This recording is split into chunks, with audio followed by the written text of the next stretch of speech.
அனைத்து டாஸ்மாக் கடைகளிலும் வந்து பாட்டிலில் இருக்க எம்ஆர்பி ரேட்டை விட அதிகமாக வைக்கிறீங்க. இதுக்கு என்ன காரணம்? இதில் யார் யாருக்கெல்லாம் கட்டிங் போகுது? டாஸ்மாக் கடையில் வந்து பாட்டில் ரேட்டோடு அதிகமாக விற்கிறதுக்கு முக்கிய காரணம் வந்து டாஸ்மாகில் வேலை செய்கிறவங்க எல்லாருக்குமே சம்பளம் வந்து 5000 ரூபாய் தான் தராங்க.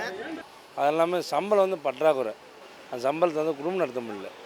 ஆனால் 5000 ரூபாயை கொடுத்து கொண்டு வீட்டு வாடகை கொடுக்கணும், குழந்தைகளுக்கு கல்வி கொடுக்கணும், சுகாதாரத்தை கொடுக்கணும், குடிதண்ணீரை கொடுக்கணும், மற்ற இது சம்பந்தப்பட்ட வாழ்வியல் அத்தனை செலவினங்களையும் இவர்கள் ஏற்க வேண்டும் என்று அமைச்சர் அவர்களோ அதிகாரிகளோ சொல்கிறாங்க அப்படின்னு சொன்னால், இந்த 5000ல் எப்படி வாழ்வது என்பதையும் நீங்கள் சொன்னீங்கன்னு சொன்னால் அதை வாங்க விடாமல் நாங்கள் தடுக்கிறோம்.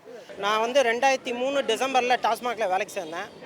அன்றைக்கி பத்திரிகையில் அன்றைக்கி இந்த ஆட்சி தான் நடந்துன்னு இருக்கு. ஏடிஎம்கே ஆட்சி தான் இருந்தது. அன்றைக்கி சிஎம் வந்து தினத்தந்தி பேப்பரில் செய்தி விட்டுருந்தாங்க. சூப்பர்வைசருக்கு 2000 ரூபாய் சம்பளமும் சேல்ஸ்மேனுக்கு 1000 ரூபாய் சம்பளம் தருவோம் மாதம். அவங்களுக்கு அவங்க பண்ணுற வியாபாரத்துக்கு தகுந்தாப்பில் மாதம் 10,000 ரூபாய் இன்சென்டிவ் தருவோம்னு சொல்லியிருந்தாங்க. நான்லாம் அந்த இன்சென்டிவ் கிடைக்கும், 2000 ரூபாய் சம்பளம் கிடைச்சா போதும், இன்சென்டிவ் 10,000 ரூபாய் கிடைக்கும், 12,000 ரூபாய் மாதம் கிடைக்கும்னு வேலைக்கு வந்தேன். கரெக்டாக அதை 3 மாதம் தான் பண்ணாங்க. இந்த மாதிரி தவறுகள் நடக்கின்ற போது பறக்கம் படையின்னு ஆஃபீஸ்லேருந்து வருவாங்க. ஸோ அவங்களுக்கு கப்பம் கட்ட வேண்டிய சூழ்நிலை இருக்கும். ஸோ இதெல்லாம் நாங்கள் மேக்கப் பண்ண அப்படின்னா இந்த மாதிரி ₹1 2 போட்டு தான் பண்ணி ஆகணும். இல்லை வேறு வழி கிடையாது. இது போலன்னா நாங்கள் கடையை நடத்த முடியாது அந்த கண்டிஷன். இந்த ₹1 2 வாங்குறதுனால எங்களுக்கு அதில் ஆதாயம் இருக்குது. எங்களுக்கு ஒன்று ஆதாயம் இல்லை, எங்களை சுற்றி இருக்க எல்லாருக்கும் ஆதாயம் இருக்குது. அவங்களாம் எங்களை யூஸ் பண்ணி வாங்கிக்கிறாங்க. அதில் நாங்களும் தான் இருக்கோம். எங்களுக்கு ஒண்டி இருக்குதுன்னு நான் சொல்ல வரல, எங்களை சுற்றி எல்லாருக்கும் இருக்குது. யார் யாருக்கு?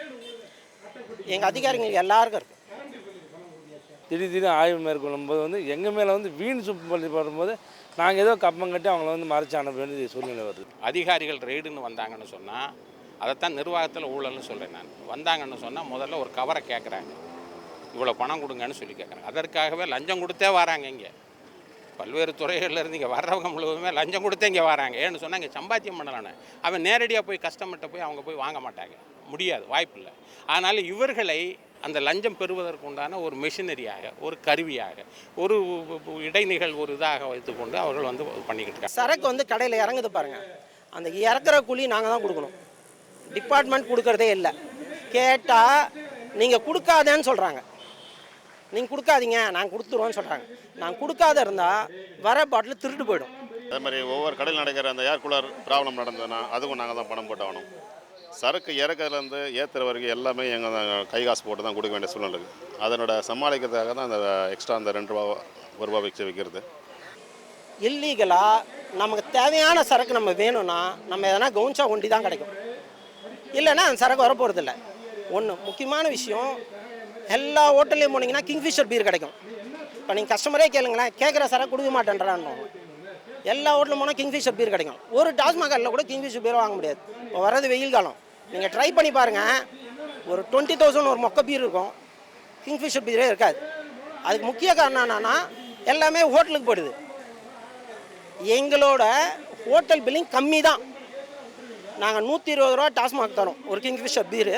எங்களுக்கு அவங்க சப்ளை பண்ணால் ₹120. இதுக்கு தான் நாங்கள் பணம் கட்டுறோம் பேங்க்கில்.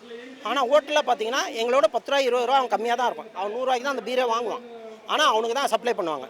அதே மாதிரி எல்லா ஸ்காட்சும் டி நகர், நுங்கம்பாக்கம் இங்கெல்லாம் வந்து விஐபி கஸ்டமர்ஸ் இருக்க ஏரியா. சைதாப்பேட் எல்லாம் விஐபி கஸ்டமர்ஸ் ஏரியா. அங்கே ஸ்காட்ச் தேவைப்படும். நாங்கள் ஸ்காட்ச் கேட்டால் கொடுக்க மாட்டாங்க, அது ஹோட்டலுக்கு தான் போவோம். அதே மாதிரி ஓல்டு காஸ்க்கு ரம்மு ஃபுல்லு அதெல்லாம் ஹோட்டலுக்கு தான் போவோம். ஏன்னா அதுக்குன்னு சில கஸ்டமர்ஸ் ஹோட்டல் கஸ்டமர்ஸ் இருக்கா, அவனுக்கு தான் கொடுப்பான், நம்ம கேட்டால் கொடுக்க மாட்டேன்றேன். குறைந்தபட்ச ஊதியத்தை வைத்துக்கொண்டு காந்தி கணக்காக நீங்கள் வந்து நியாயமாகவும் நேர்மையாகவும் இருக்க வேண்டி எதிர்பார்க்க முடியாது. அவர்களும் காந்தியாக இருக்க முடியும்.